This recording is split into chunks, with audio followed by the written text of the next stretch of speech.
Hey guys, what's up? It's Jamie, Dean, and Kylie, as always, coming at you from all over the world today. It is every day I get to say this. It's so beautiful out. I get to spend the couple hours here hanging out with you guys, chatting about life, seeing what's up.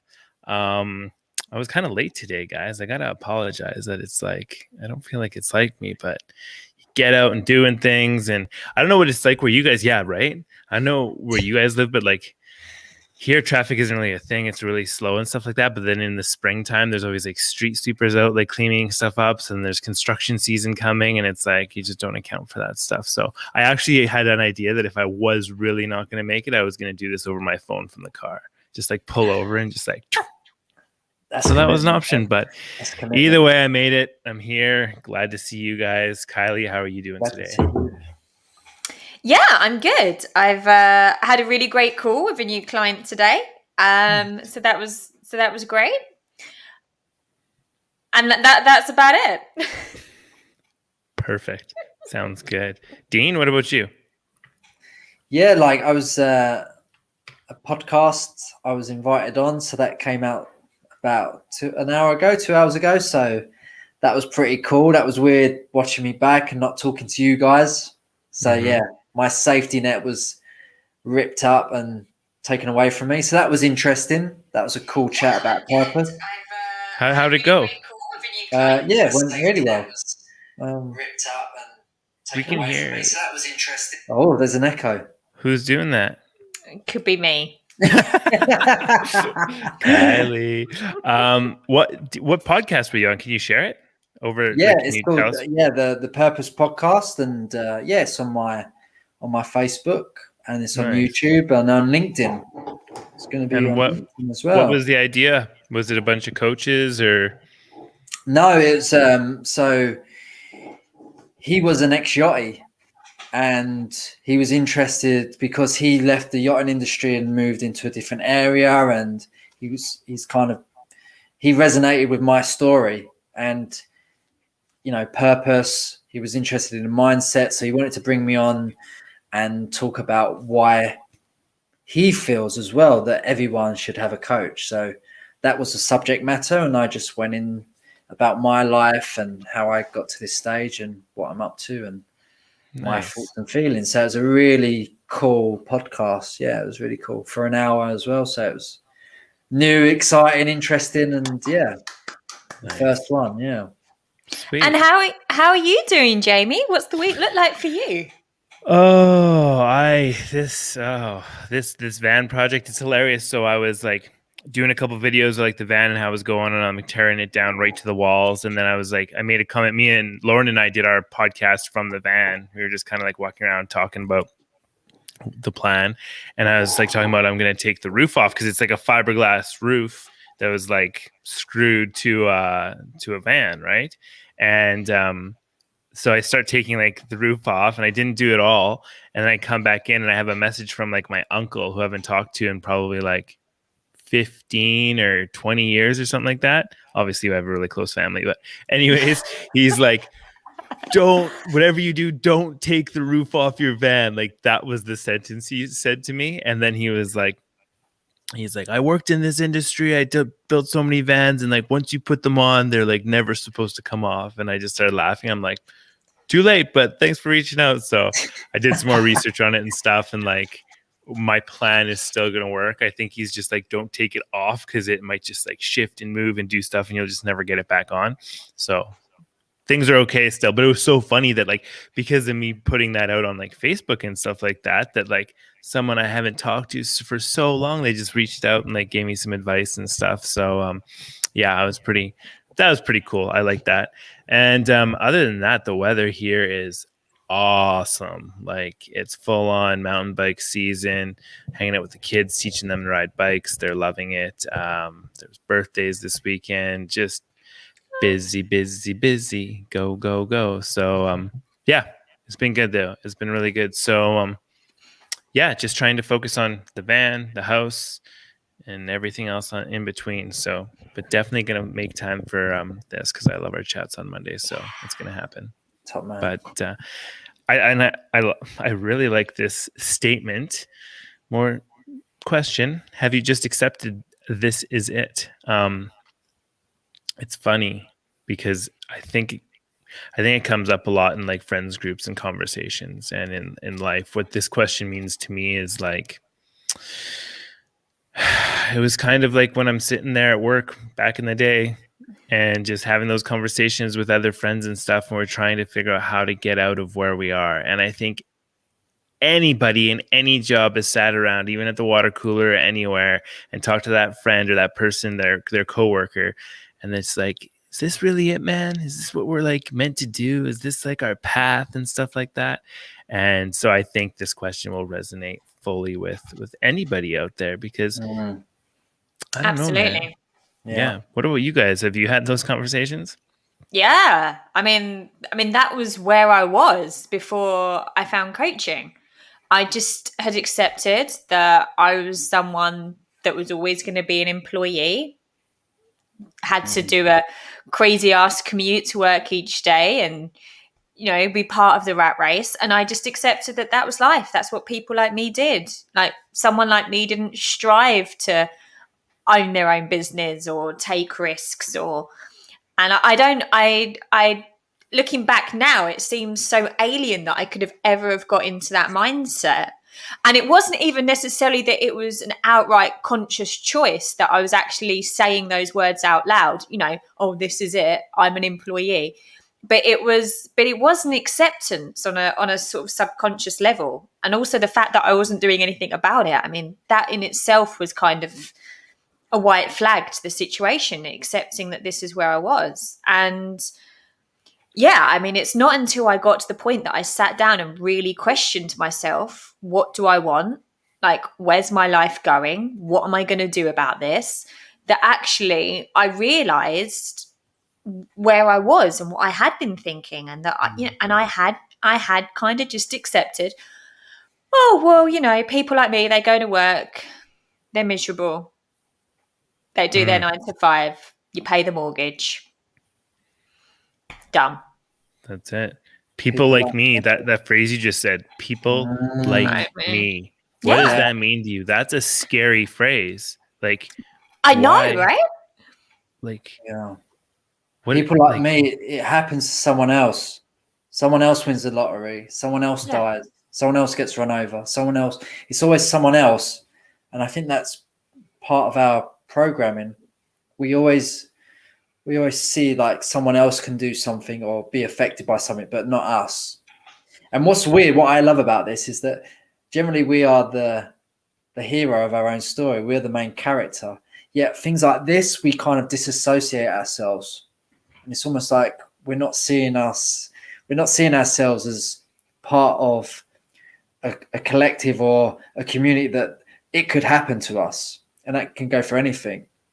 What I find about this statement or question is interesting is that I remember being very young, and I from a young age, I just didn't understand school. I didn't understand what the point was. I'd go to school and I'd say, what is the point of this? I don't understand. It's just, and I've talked about education. It's a sore subject with me because of the way it made me feel for many years. But I always remember asking people like, why can't you go off and do something? Or why is it that this is like this? And the one answer that kept on coming up, reoccurring over and over and over again, was, it's just the way it is. It's the way it is. It's just the way it is. And then I'd say, but why is it like that? And then they'd say, shut up, or, you know, wind your neck in, pack it in, you're annoying me, you know, go and play on the road. That was like the attitude. Like, they couldn't, and I think that maybe they thought I was being a little bit flippant and, you know, facetious in a way. Like, I was just kind of like, why? But actually, I was kind of looking for answers. But no adult, no teacher, no kid my age could tell me. They just said that it's just the way it is, and that is an acceptance in itself. I mean, how frustrating is it when like you get that answer and then all of a sudden, not only that is, have you guys ever had this experience where you have an idea or you want to try doing something and someone tells you that you can't, or they say that, oh, no, you can't do it, but like, and then I stop and think and be like, well, that person's doing it. So if they're doing it, why can't I do it?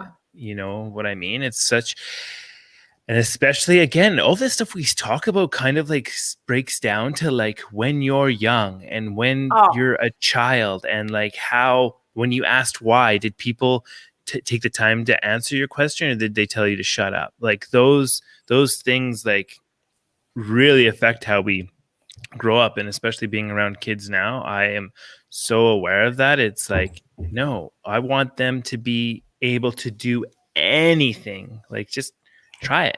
Go try. The worst thing is when they say they can't do something and I'm like, oh yeah, you can. Yeah, you can. But yeah, I know it's that going with the herd mentality too. Now that I know a little bit more about this concept, is that it's like the reason why people are saying that you can't do something, or the reason why they're saying that you shouldn't do something, or that it's just done that way, is because everyone is comfortable in the herd group. Everyone's comfortable going with it. And if like you see it in movies and stuff, like when one person gets that idea, that spark to move on and better themselves or something, usually they take a partner with them, or there's somebody else that sees that spark too, and then they go off on this incredible journey together, right? And then all of a sudden they come back and show the whole herd what they've done, and like how they took a chance and went through this hard struggle and then like made it at the other end. And it's like, it might sound ridiculous, but like movies are based on this shit because it's real. It's like it's real, and everyone sits there and watches a movie, and then afterwards they're like, "Oh, that's so good." And meanwhile, they could be having that adventure. They could be finding their partner, and it's amazing how the partnership in some of these scenarios could be your family, like your family. You could do it together as a family group, and like you could go together and try something new and try something different, and just see what's on the other side. Yeah, I think you and Dean both tapped into something though, you know, when Dean was talking about when he was a kid and he was told this is just the way it is. And then you was just talking about, you know, childhood then and asking that why question. And if I look back at my own childhood, I would say a lot of the answers were just, again, it's what we do. It's what people like us do. You know, you've got to pay, you strive to get a mortgage and you strive to pay that mortgage, and that's life.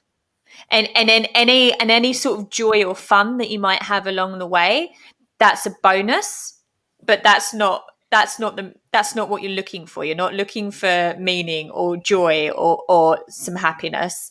That's a side thought. What you're looking for is the job to pay the mortgage, to keep you in four walls that you probably don't want to be in. And I guess it's then that pattern of it takes someone to challenge that. Like I was talking to, you know, my grandparents just recently when I was talking to them about what I'm doing now, launching my own business, and that going forward, that's going to be my source of income. That's going to be my living, like what I'm doing for me and my coaching. And they were like, but it's so risky, and why are you doing it? What if you can't pay the bills? And they were like, and why do you need all this meaning and happiness? That isn't what a job's about.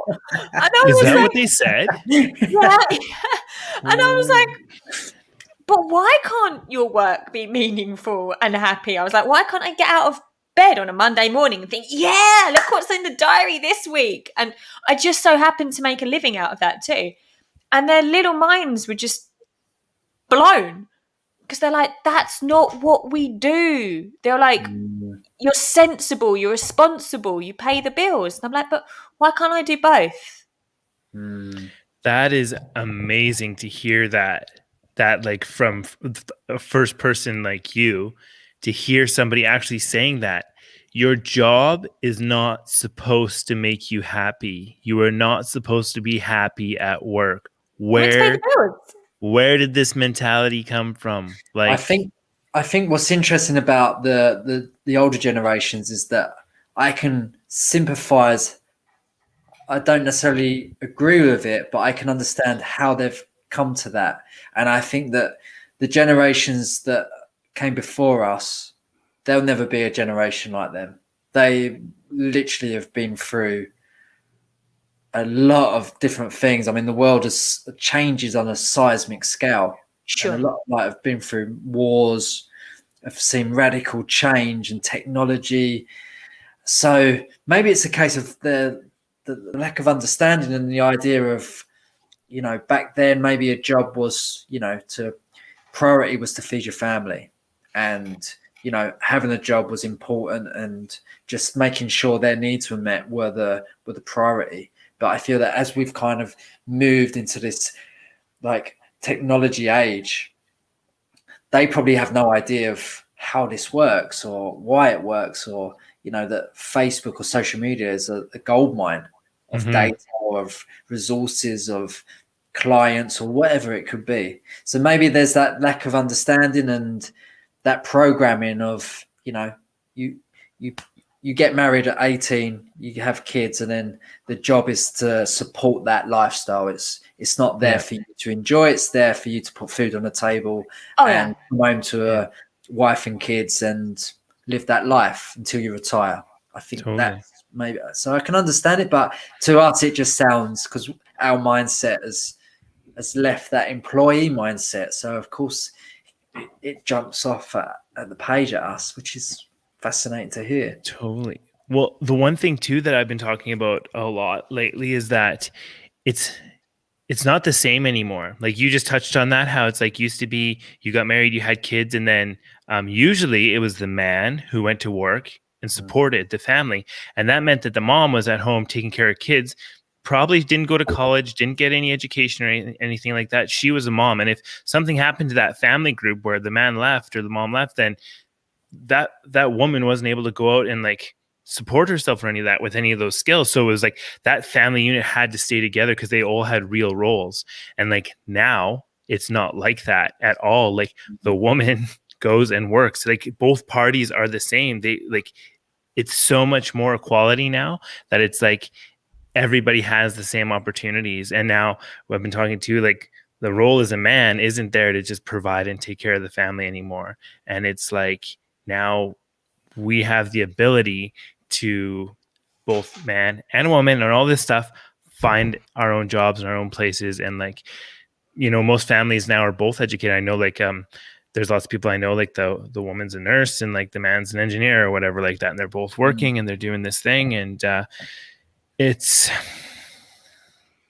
just not like it was like back in the day when we were like Neanderthals and stuff. It was like our roles are totally different. And now it's like, especially with, like you said, Facebook, being able to work online and stuff. Now one of the family members can stay at home and work and take care of the kids. And now with COVID going on like this, now we've realized that everybody can stay home and everybody can work from home and everybody can, like, the options are all there. And I think that's the thing with talking to the older generations, that, like you said, Dean, it's just like, it doesn't make sense to them to be like, I think so. You can do it from home. But yeah, look at our no, I was gonna say, and look at like our lifestyles as well. Like Jamie, you're selling your current like property, you're doing up the van, you're getting excited for van life, you're breaking that mold. Like Dean's traveling and going to different countries and exploring, and I hope to do the same thing. I'm 36 in a couple of weeks. And my plans aren't currently to get married, and obviously against a lot of milestones, I should be married and have kids and have ticked that box. But that's not where my head's at. My head's at that I want to expand my business.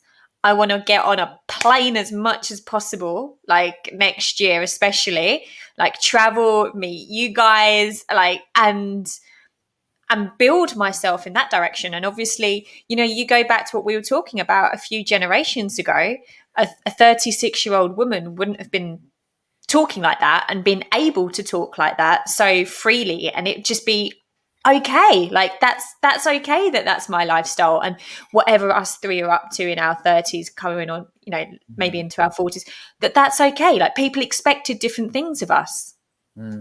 What's interesting about this, and I think one of you guys touched upon it, is the identity tag. Now, a lot of people don't like to be labeled, yet they label themselves without actually realizing. Like, this doesn't happen to us. We don't do that. We're the type of people, we're employees. So they do it unaware of it. And already you're labeling yourself, and you're defeated before you even started. Yeah. You're shooting yourself in the foot before you even started, because now that label is hanging around your neck, and you're not even thinking about the label. It's just like ingrained into you. And this is what I like. I think of it like this. Opportunities in the world is, for many people, there's a glass ceiling, and they've accepted there's a glass ceiling, but they've accepted it to such a degree that they can't see it. It's like see-through, right? It's transparent. And sometimes the light reflects off it and you know it's there. But for many, they're not even aware that it's there anymore. They've just accepted that that's the sky, and they cannot see the glass ceiling anymore. And all it takes is a little pebble to chuck and that to fall through before you climb the next one. And then there's another ceiling. And that's what I feel, like this identity without actually identifying themselves fully, and they've done it to themselves. They've put themselves in a class, and this class system idea, it's a choice. It's a choice. Like we were talking about the other day, like people have a mentality of being poor, so they are poor. They can be like, have all the money in the bank, win the lottery, but this poor mentality will make them poor. And I think it comes back to that, is that if you want to accept that your life is not going anywhere, nothing's going to change. It's not going to go anywhere. Accepting that actually there is a choice and there's ways around it, so that this isn't my reality, that I can strive. You said the word strive earlier, Kylie. I can strive for something more. But that's not acceptance. That's accepting that I can better myself. And that's the key difference. But what does it take? I mean, because I've been there. I have been in that mind frame that we were just discussing, where I didn't necessarily say the words out loud, but the thoughts were there and the action was there, where I was saying, well, you know, I'm a city rat, and as in like I'm, you know, part of this, I'm part of the rat race, and you know, I go to work and I pay the bills, and that's life. And I was there. But so what gets people to the point where you challenge it and you start to realize it doesn't have to be that way? Like what you've just accepted, you can throw that pebble and you can break that glass ceiling. There is other things out there for you. You are allowed to take risks. You're allowed to live a different way. You're allowed to do different things. Like there's got to be a turning point. There's got to be something that opens your eyes. I think there's a few things that can do that. I mean, I think the obvious one is like hitting rock bottom for people, and everybody's rock bottom is totally different. But then also it's seeing somebody that I'd say maybe you hold in a high regard, or maybe seeing your neighbor as somebody that's on the same level as you, achieving the success that you want or achieving what you want. That can also be a way to do it. And on the other hand, it can also be seeing somebody else fail, watching somebody else hit rock bottom, and you being like, no. They say that, like, again, back to like as a child, if your parents are like, either kids end up like their parents, or they end up the opposite as their parents. Either they see that parent and be like, I do not want to end up like that, or they see that parent and they just like ending up like that because they never really questioned it, and it just happens naturally. So I think those are like kind of three of the things that can, like, there's probably so many more, but off the top of my head, those would be the things that kind of get people to take a look and be like, why am I accepting this? Why does my life have to be like this? If my friend Johnny next door, if his life isn't like this, then why does my life have to be like this? So what I think was quite interesting is the idea that people are scared, like your grandparents mentioned it, Kylie, about risk.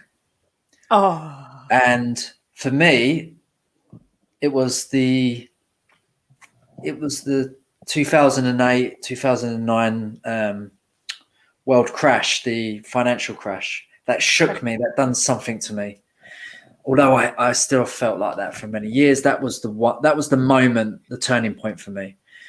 And I say to people, like, I could risk leaving my job. I could risk not being here in Mallorca. I could risk a lot, like leaving my friends behind and having to go home or whatever.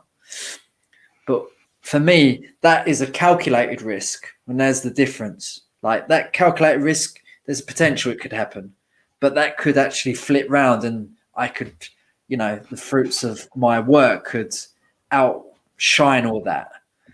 But the one risk that I find the most interesting is that people are scared to take risks out of fear that their life is not going to go well. But their life is not going well. Like, the fear, they fear more of taking a risk than just carrying on down this road. Like, for me, I fear that unfulfilled life, that life of not happiness, not joy, going to work feeling down and leaving work down, watching the clock and just wishing my life away. That for me is the biggest risk and the biggest fear anyone could ever have. So this fear of leaving my job and going on to do something new, to me, is nothing. It's like walk in the park. But for some, it's not as easy, but it's just going through that in your head and seeing it from a completely different viewpoint. And once you see it from that viewpoint, it becomes quite easy.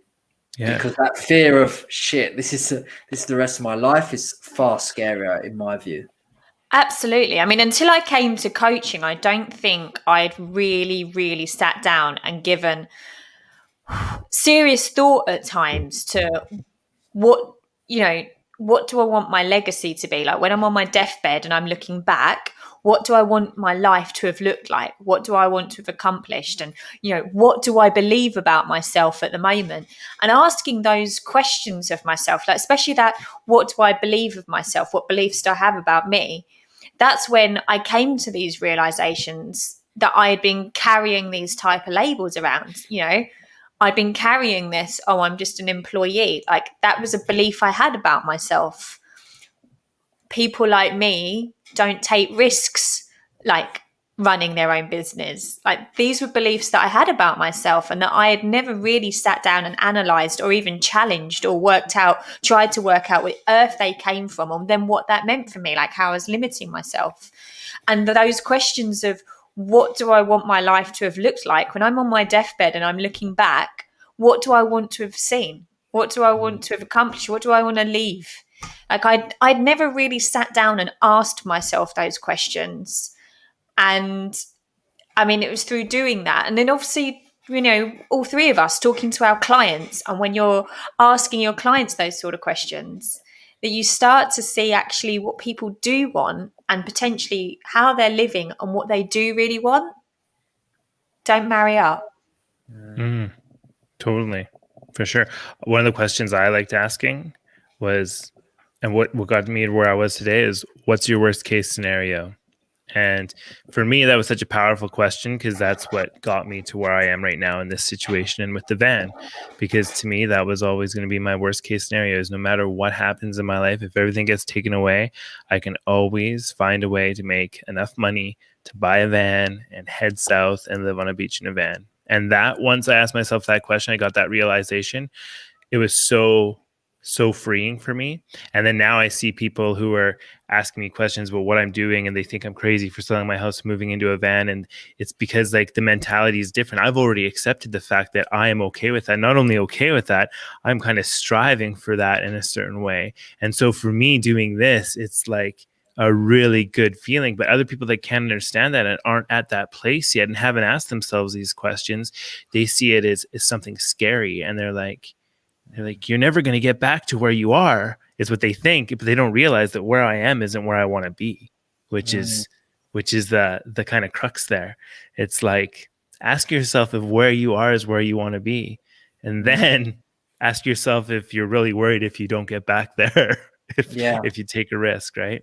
So why do you want to go backwards? Like, Why do you want to go back? Yeah. Should be striving to go forward. Mm-hmm. Surely. And that's another mentality. That's another. I think that kind of highlights how people are thinking and people's mindsets, because it's always like, let's go back. Well, no, let's go forward. It might not work out, but I'm gonna navigate and do something else and find a way. And, there's no going back. Why would you want to go back? And Jamie, that question you asked is really powerful, because I know we've all asked it of each other, we ask it of our clients, but that worst case scenario question, like where you say what's the best case, what's probably going to happen, and what's worst case.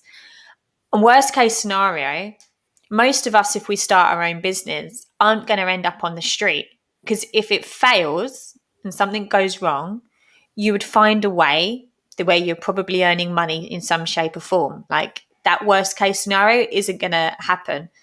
The marriage of best case and worst case is going to end up with what's probably going to happen, and that is probably what's going to happen.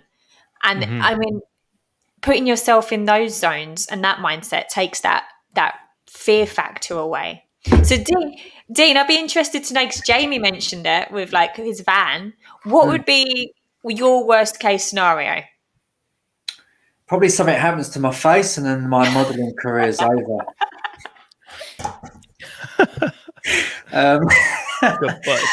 So,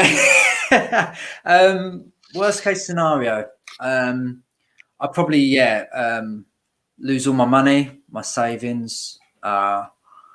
No one hires me as a coach.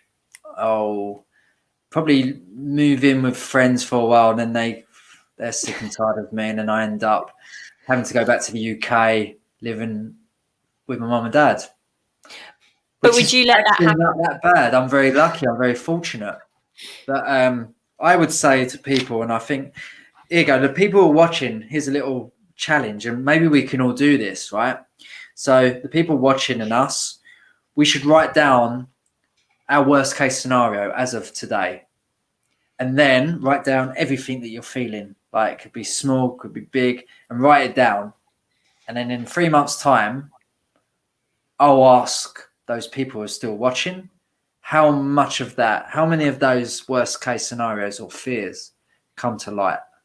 Because I can guarantee you 90% won't, if not more. Because if not more.